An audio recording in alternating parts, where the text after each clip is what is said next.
by Neil Connolly, in Sport, the 5th of March 2018, 15 hours 39 minutes and 0 seconds. 0 comments. As always, the gap between the Masters and the rest of the majors seems to grow ever larger.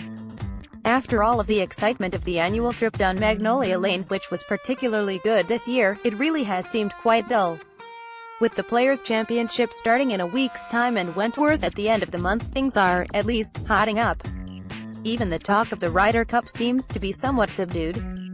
It might be because the weather has been so poor, or that Tiger seems to have gone into hibernation, that enthusiasm, certainly from my side, seems so low. The Ryder Cup fear really has taken hold of me now. If you have been reading this column, you'll be familiar with my concerns about the newly formed Ryder Cup task force. This task force's sole reason for being is to create a momentum by succession planning and using all of the experience gained from past Ryder Cups and implementing them into the up-and-coming matches. The very thing which should have happened after Paul Azinger's demolition of Faldo's team in Valhalla 2008. Their win at Hazeltine was planned, then what they did to the rest of the world's team in the President's Cup, where they had, albeit won, before they stood on the tee for the last day's singles. That was planned too. So their eyes are now focused on winning the Ryder Cup in Europe for the first time in 25 years. Please don't think that I'm all doom and gloom here. It's a foreboding feeling and one which I can't seem to shake. Normally, I would say, well, our hometown players will have the advantage. That normally would push the scale in our favor. But we are not on home soil. We are in Paris, France for the first time, which I feel is not the same as playing in Ireland or Spain. At the K Club we had the Irish support backing up the European support. At Valderrama, the first ever non-UK venue, we had Seve, wanting to hit every shot, as our iconic captain.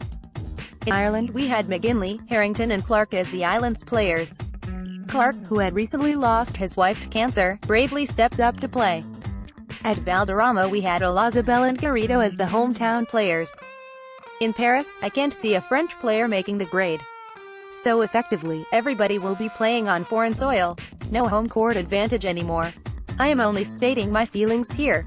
The US team for the last President's Cup match had the incredible backdrop of the Statue of Liberty. Nothing more rousing to their national pride than that, really.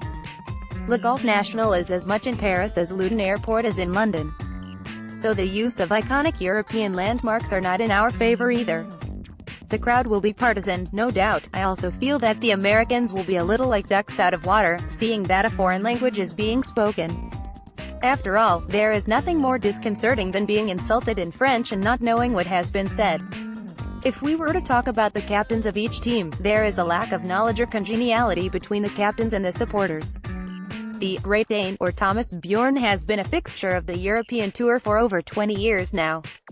He has won 15 times on the tour, is hugely respected by his peers but, and it is a big but, has only represented Europe 3 times as a player.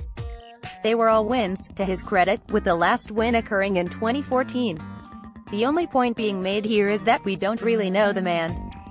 The worst-case scenario would be that the European team is made of rookies, as was the last squad. It is being captained by a past player not really known to the European golfing masses, on a golf course which is not technically on home soil. Looking at the potential lineup, there are 5 rookies in the team. The sense of foreboding continues.